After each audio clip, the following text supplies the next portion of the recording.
Welcome back. We're about an hour away from the opening bell on Wall Street for Friday, wrapping up the week where we are looking at another rotation out of tech this morning. The Nasdaq's down 336 right now. The Dow Industrial's down 42. Markets down as investors roll out of tech, and this chip sell-off intensifies. Micron's blockbuster earnings report not having a major effect on the broader sector. The stock this morning is down. Apple also down after it announced price hikes on MacBooks and iPads. CEO Apple actually is up about 1%. CEO Tim Cook attributing the increase to the cost of chips. The stock was down yesterday 6%, but it is bouncing this morning. Take a look at Apple at 277. Other big tech names this morning are trading this way. Take a look. After huge run-ups in the last year, you've got the group right now mixed. Joining me now is the Bear Traps Report founder, Larry McDonald. Larry, great to get your take on all of this. What are you seeing out there with this rotation that we've been seeing over the last couple of sessions out of tech? You think this is sustainable? Yeah, Maria, we're going to look back on this week over the next 5 years as a historic week. We just hosted dinners in New York, Montreal, and Toronto with institutional investors.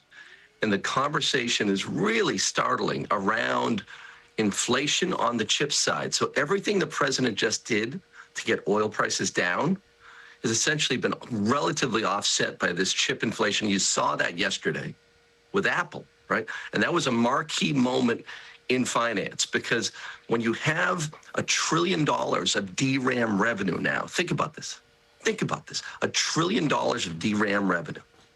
The whole oil sector combined is like 2.5 trillion. And so I think we're hours away, if not days away, from the president of the United States really coming after the memory side and these memory inflation. And Elon Musk this week has made profound statements toward this. So you know the president is listening to us right now. Yeah, but part of the reason that we've seen this surge in the price of memory is because the hyperscalers are buying up all the memory. They're trying to build out their AI data centers and their AI plans, so they buy up all the memory, so that makes it harder for the mid-caps and the smaller companies in corporate America to get that memory, so prices surge. What's the answer here? I mean, what is it going to take to get memory prices from stopping to surge?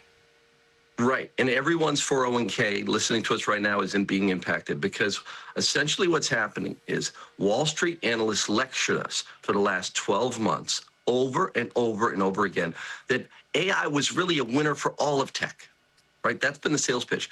But now if you look at what's happening, especially this week, and that's what we're hearing in our dinners and our conversations with the institutions, the big cap companies are starting to emit margin pressure from memory, right? So in other words, all the free cash flow at Meta, at Microsoft, all these big tech companies is being eviscerated by memory costs and by a lot of costs, by caterpillars, building out these data centers. And so we're at a tipping point where, you remember when Mark Zuckerberg in 2022 capitulated on capital expenditures on the metaverse, and the stock was down about 60% at that time?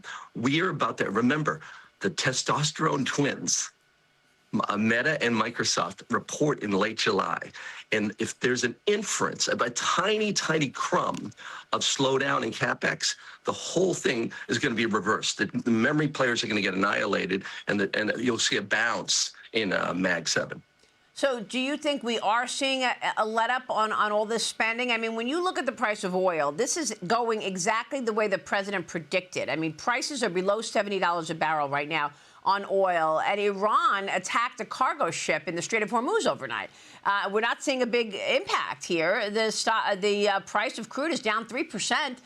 Because, the president's peace deal is in place, and he says the reopening of the waterway is happening. But this attack last night on the Singaporean ship is testing that. The current 6-day ceasefire requires safe passage of vessels in the strait in exchange for the U.S. lifting Tehran's oil sanctions, Larry. So the president says the U.S. is still negotiating from a position of pure strength. This is separate and apart from what you're talking about in terms of the surge in memory prices. Does this decline in oil ease things up in terms of the pressure you're talking about on corporate America? Well, the biggest thing is the rotation, like you said earlier. In other words, as we have sticky inflation, and we're going to have a bounce in inflation because of memory costs. And guess what? The president and the team has done a great job of draining the strategic petroleum reserve. That's why we are where we are. But inventories are really low, and we're heading into the summer driving season. We're in there now, and so then we have the third, fourth quarter. We're going to have a third quarter. We're going to have a big inflation bounce because you're going to have a bounce in oil, a bounce in gas. Because we're at low supply levels, and then you have this memory issue. And so that's why we're going to see a rotation, which we're seeing out of tech into companies that control hard assets. That's been going on. And like, look at the XME, look at the nuclear names. They're destroying the NASDAQ, the coal names. Companies that control assets are really destroying tech. The Mag 7's down 8% this year. All the hard asset companies that control assets that will offset you against inflation are up a lot. And so that's the great rotation we talk about in our book, How to Listen When Markets Speak. Yeah.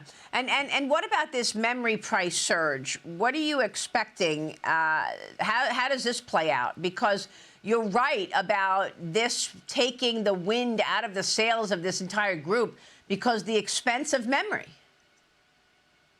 Right. And so we're at a tipping point where the moment they admit that margins are going to be under pressure more, and then what they're going to do is they're going to slow down the capex. That's where memory companies are going to get slammed in the next 30 days. And it's at a tipping point where it's classic malinvestment that a lot of the big name investors talk about, David Einhorn, where you've got a boom in a sector and classic testosterone flowing where they're making investments because they're challenging each other.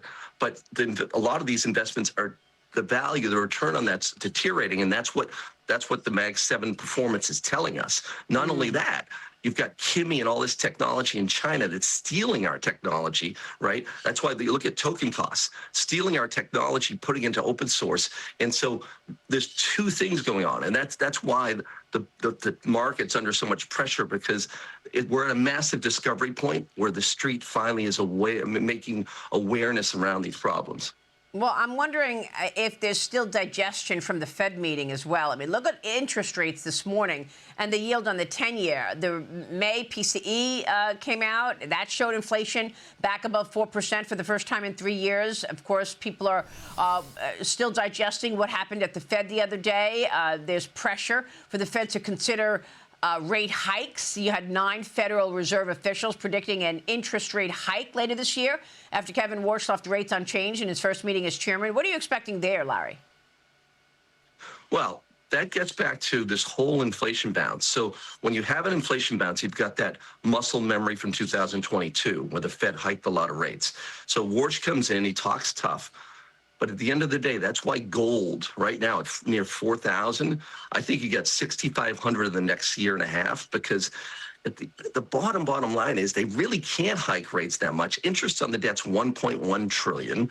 The consumer, the bottom 60% of consumers, look at restaurants. The bottom 60% of consumers have really been hammered. So if you raise rates, you're gonna hurt home affordability. You're gonna raise costs for families. Right. And so the economy, and we also have a credit crisis brewing on this private credit side. Look at the business development companies this week, 30-40% off back on the lows. So we're hearing something really dark there. So between this whole thing with tech, this whole thing with private credit, and the slowdown on the bottom 60% of the consumer, the Fed can't hike. And if the Fed can't hike, gold and metals are going to be absolutely the place to be the next couple of years, because you have slower growth with sticky inflation. That's where you want to be long, gold and silver and a lot of hard assets. And you've loved hard assets for a long time. Gold came way down from the highs. You're saying you want to get back into gold right here. Gold miners, Agnico Eagle is screaming buy, $6.5 billion of free cash flow. They're buying back stock. There's a lot of great companies that produce beautiful free cash flow in the gold sector. Absolutely. All right. We'll look at those gold miners. Larry, always a pleasure to talk with you. Thanks so much. Thanks, Maria. Good information there. Larry McDonald, as always. We'll see you soon.